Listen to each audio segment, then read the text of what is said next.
Merci Seigneur pour ta parole qui va être apportée. C'est une parole de vie. Et nous avons besoin de cette vie, Seigneur, cette vie d'en haut. Car nous sommes des hommes et des femmes qui ont besoin de ta grâce. Alors Seigneur, que ta parole puisse ranimer en nous cette flamme. Cette flamme d'amour, cette flamme de feu, Seigneur. Afin que nous puissions être chaque jour remplis de ton Saint-Esprit. Bénis chacune et chacun d'entre nous, Seigneur. Bénis ces moments au nom de Jésus. Amen. Gloire à Dieu. Voilà, nous allons ouvrir la Bible et moi particulièrement, j'aime bien les récits du Nouveau Testament, j'aime bien aussi l'Ancien. Comme ce matin, il y a des choses merveilleuses, extraordinaires que le Seigneur nous enseigne. Et nous allons donc nous tourner vers le livre des Actes des Apôtres. Alors, il y a des personnes qui doutent de l'authenticité de la Bible. C'est pas pour tout le monde, mais il faut dire qu'il y a des personnes qui doutent. Alors quelqu'un pourra dire, oui, mais qui c'est qui a écrit la Bible? Vous parlez des Actes des Apôtres. Qui c'est qui a écrit ça?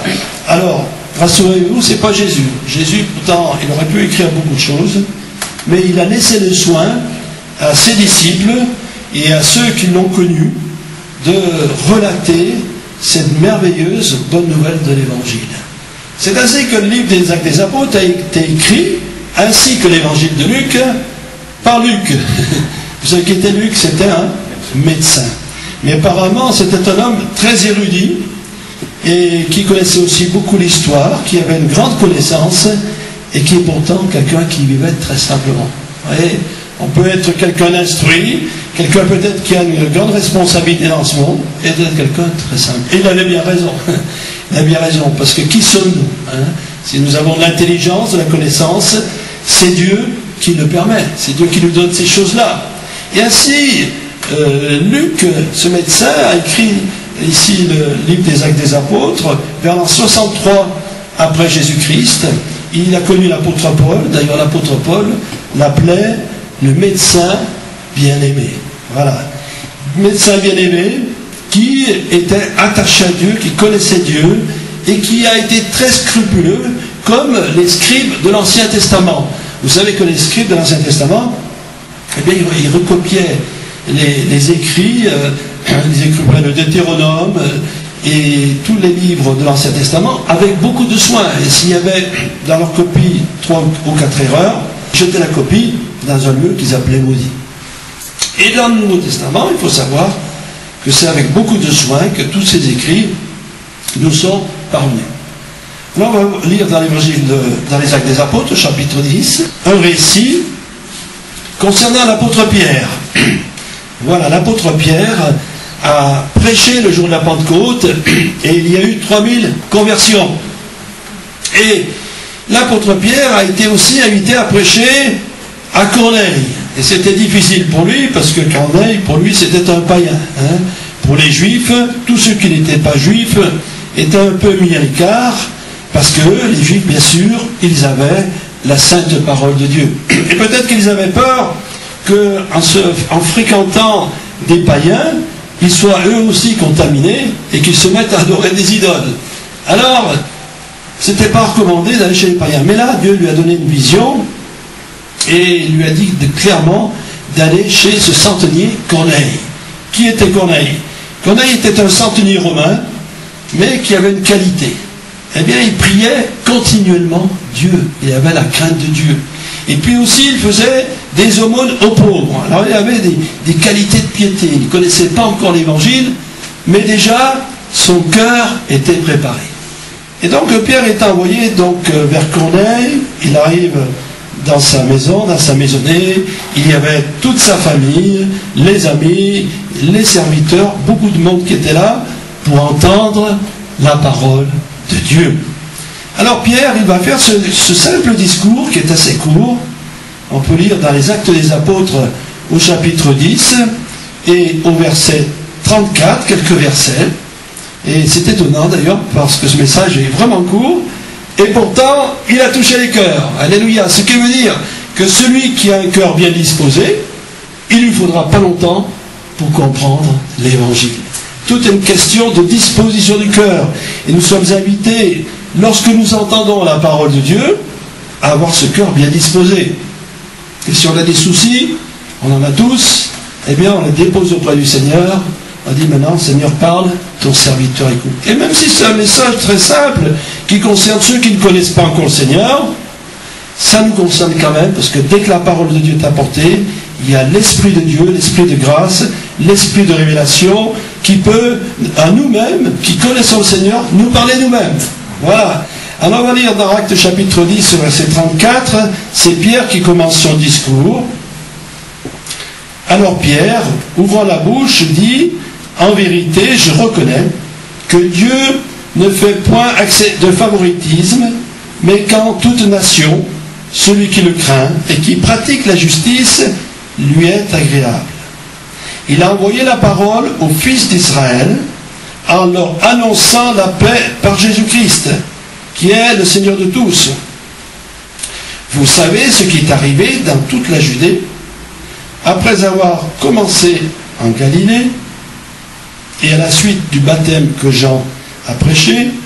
Vous savez comment Dieu a oint du Saint-Esprit et de force Jésus de Nazareth, qui allait de lieu en lieu, faisant du bien, et guérissant tous ceux qui étaient sous l'empire du diable, car Dieu était avec lui. Nous sommes témoins de tout ce qu'il a fait dans le pays des Juifs et à Jérusalem. Ils l'ont tué en le pendant au bois. Dieu l'a ressuscité le 3e jour, et il a permis qu'il apparaisse non à tout le peuple, mais aux témoins choisis d'avance par Dieu, à nous, qui avons mangé et bu avec lui, après qu'il fut ressuscité des morts. Et Jésus nous a ordonné de prêcher au peuple et d'attester que c'est bien lui, qui a été établi par Dieu, juge des vivants et des morts.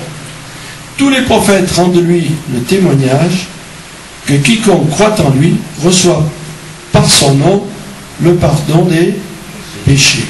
Quand Pierre prononçait encore ces mots, le Saint-Esprit descendit sur tous ceux qui écoutaient la parole.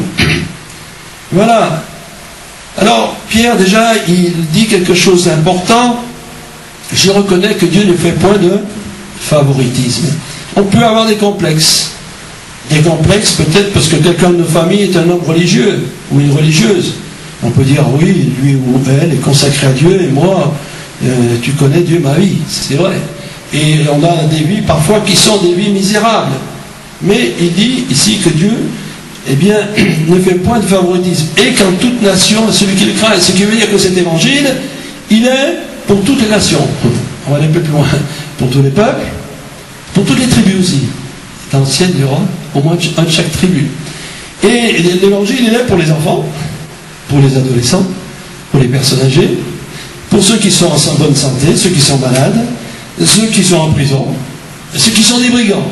Les brigands sur la croix, eh bien, il a entendu l'évangile, il a vu Jésus, il s'est converti. Alléluia. Donc il n'y a pas de favoritisme. Et ça, c'est pour dire à tous ceux que nous connaissons dans le témoignage, cher ami, tu es aimé de Dieu. Ah, tu es aimé de Dieu.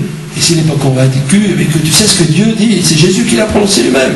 Car Dieu a tant aimé le monde qu'il a donné son Fils unique, afin que quiconque croit, même toi, cher ami, Dieu t'aime, même toi, il te connaît, même toi, il veut changer ta vie.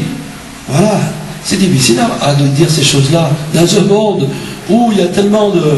Les sociétés, chacun est dans son petit coin, où on fait du favoritisme par rapport à d'autres, eh bien Dieu n'en fait pas.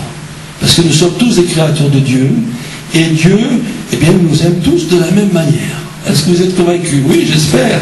Dieu nous aime tous de la même manière. Ensuite, dans ce discours, ce bref discours, il dit, vous savez ce qui est arrivé dans toute la Judée et dans Galilée. Vous le savez. Oui, il le dit. Ça fait que cette renommée de Jésus atteint toute la contrée. Et des années après que Jésus était mort, eh bien, on parlait encore de Jésus. Parce qu'il s'est passé des choses étonnantes. C'est ce que nous allons voir. Donc, ils étaient quand même au courant.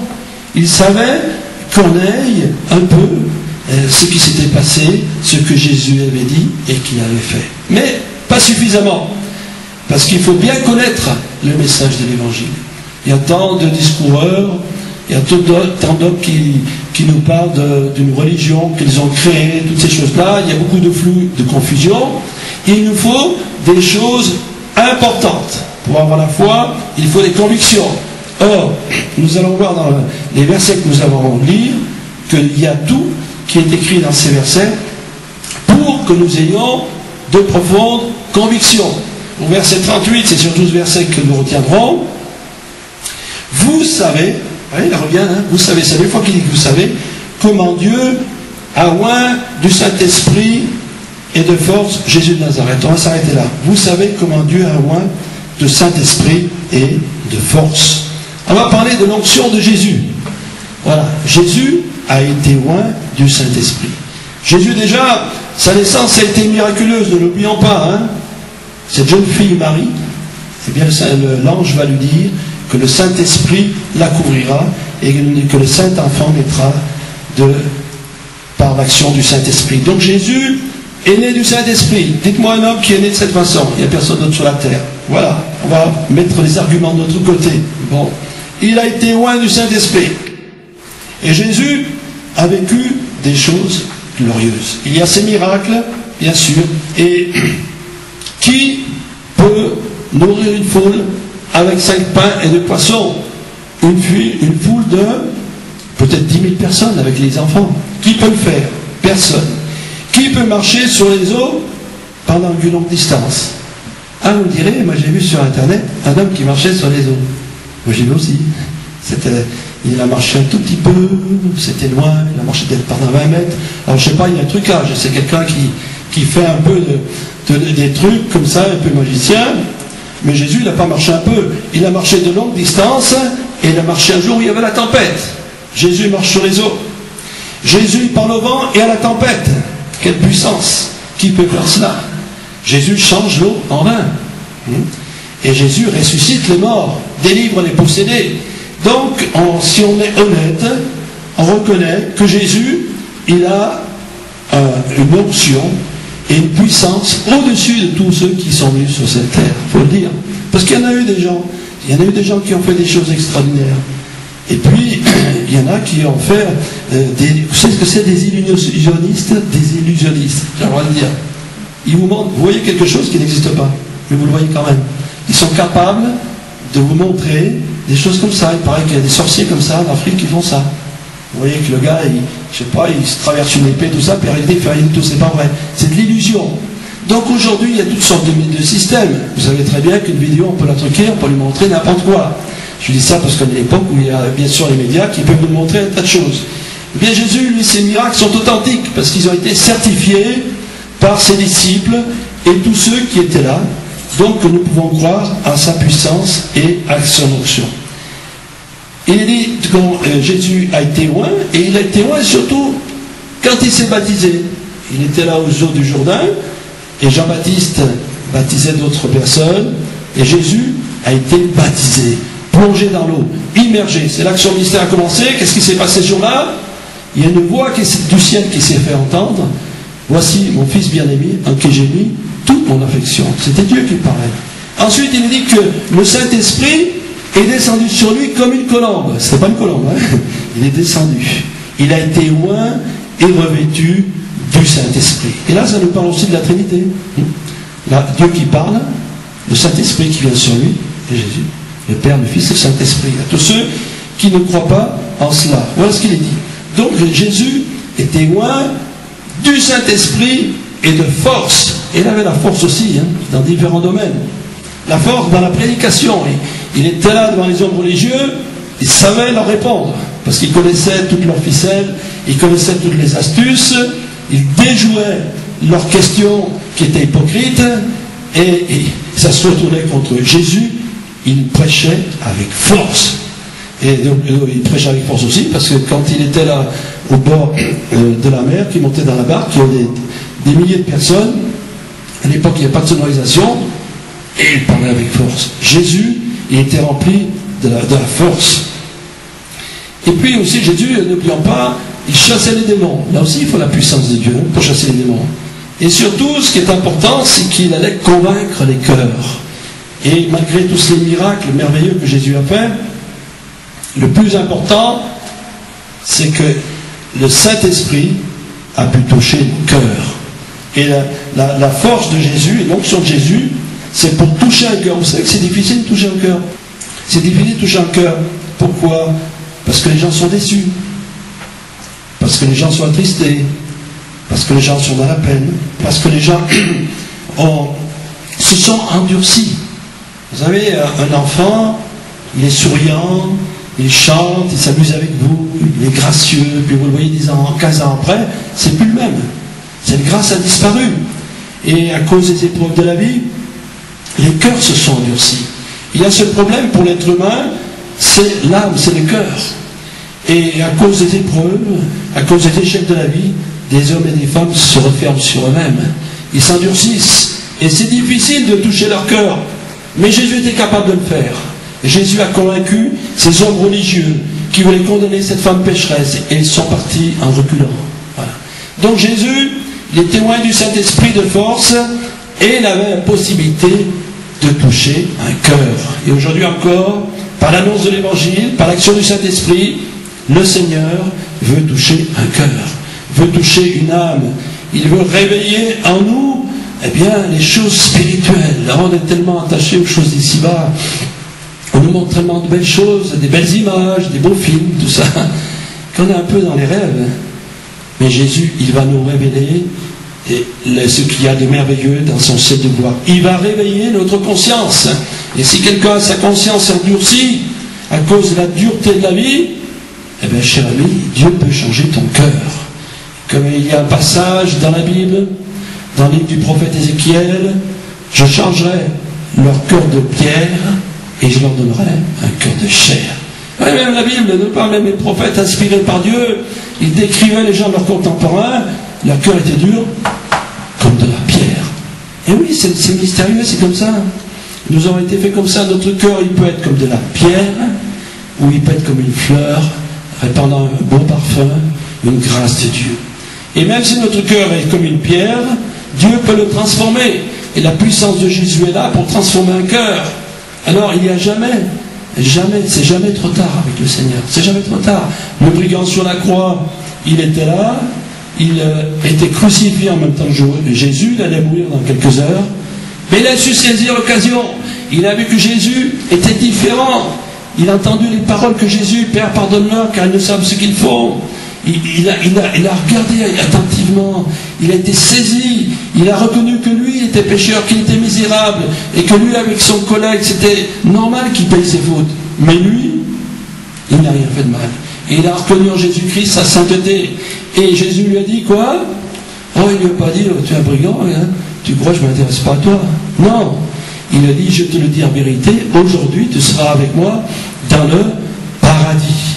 Voilà ce que le Seigneur peut faire à tous ceux qui, même à l'extrémité de leur vie, peut te dire au dernier moment de leur vie, donnent leur cœur à Jésus. Mais il ne faut pas attendre le dernier moment, parce qu'on ne sait jamais quand il arrive celui-là. Donc voilà, Jésus est témoin d'esprit et de force. Et il est dit, car Dieu était avec lui. Nous sommes témoins de tout ce qu'il a fait dans le pays des Juifs et à Jérusalem. Voilà, ici, le discours de Pierre, lui-même, il dit, nous sommes témoins de ce qu'il a fait. Et Pierre, il parle et il dit, il sait ce qu'il dit. Lui-même, il était avec Jésus. Jésus a été crucifié, il est monté au ciel, mais Pierre était là, et il dit, nous sommes témoins de tout ce qu'il a fait. Et bien sûr, ça concerne Pierre et les apôtres, mais nous pouvons dire aussi, nous sommes témoins de ce qu'il a fait dans notre vie. On croit en Jésus, bien sûr, parce que c'est dans la Bible, mais on croit en lui parce que ce qui est écrit, ça se réalise. Quelqu'un pourrait me dire, j'étais ivrogne, j'étais violent, je me droguais, je battais ma femme, j'aimais l'argent, j'allais en boîte de nuit, etc. Eh bien, Jésus a changé ma vie. Et je sais en qui j'ai cru, parce que ma vie a changé. Nous en avons des preuves que Jésus est loin du Saint-Esprit, parce qu'il a changé notre vie. Alléluia. Et nous pouvons le dire avec force, avec vérité, parce que c'est une réalité. Voilà. On dit ce qu'on a vécu, et voilà. Et alors, ici, compléter son message, Dieu l'a ressuscité le 3e jour, et il a permis qu'il apparaisse, non à tout le peuple, mais à ceux qu'il avait choisis d'avance. Voilà un point important pour notre foi en Jésus, c'est sa résurrection. Jésus est sorti vivant du tombeau au bout de 3 jours. Vous me diriez peut-être qu'il y a eu d'autres résurrections. C'est vrai, Jésus a ressuscité. Donc personne dans l'Ancien Testament, il y a quelques résurrections, mais quand même, son ami Lazare qui était mort depuis 4 jours, son corps était décomposé, eh bien, Jésus l'a ressuscité. Il a dit, il l'a appelé, Lazare sort, avec ses simples paroles, et l'action, l'onction du Saint-Esprit, Lazare, qui avait des bandelettes, il est sorti du tombeau, formidable, n'est-ce pas? Jésus est ressuscité, la différence, c'est que malgré qu'il soit resté 3 jours dans le tombeau, son corps ne s'est pas décomposé. Il n'a pas connu la décomposition, formidable. Et Dieu l'a ressuscité des morts. Et Dieu l'a élevé dans le ciel et dans la gloire. Alléluia. Ça, c'est quelque chose de formidable. Jésus est assis à la droite de Dieu et il reviendra bientôt. Il continue avec un point important, bien sûr. Et Jésus nous a ordonné de prêcher au peuple et d'attester que c'est lui qui a été établi par lui, juge des vivants et morts, des morts. Tous les prophètes rendent de lui le témoignage que quiconque croit en lui reçoit par son nom le pardon des péchés. Ah, voilà le point le plus important. Ah oui, vous dites, c'est pas important ce que vous l'avez dit avant? Si, mais ce que j'ai dit nous amène à la chose la plus importante. Les miracles, c'est important, bien sûr. Mais le salut, c'est plus important encore. Le salut, c'est plus important parce que ça concerne l'éternité. Or, il y a une éternité. Peut-être quelques-uns croient qu'il n'y a plus rien après la mort. Il y en a d'autres qui ont vécu la mort clinique. Alors, ils disent ce qu'ils ont vu, ils sont sortis de leur corps, ils sont passés par un tunnel, certains, et puis ils ont vu quelque chose de merveilleux. Peut-être c'est vrai, bon, je ne sais pas. C'est sûr que là-haut, ça sera merveilleux. Mais, vous n'avez pas pensé quelque chose. Ils ont vu. Ils ont vu. Si vous avez, par exemple, je ne sais pas moi, un beau domaine, hein, une belle maison, avec des prés, des jardins, un lac, je ne sais pas quoi, et puis je suis dehors, alors je regarde, et puis je dis c'est beau. Mais il faut que je rentre dedans pour voir de vrai. Que dire que là-haut c'est vrai, que là-haut c'est très beau. Mais personne ne peut dire il est entré dans ce qu'il a vu. Il était dehors. C'était beau, mais il n'est pas entré. À quoi sert-il de dire que le paradis est beau si on n'y rentre pas dedans? Or, pour rentrer, il y a une condition.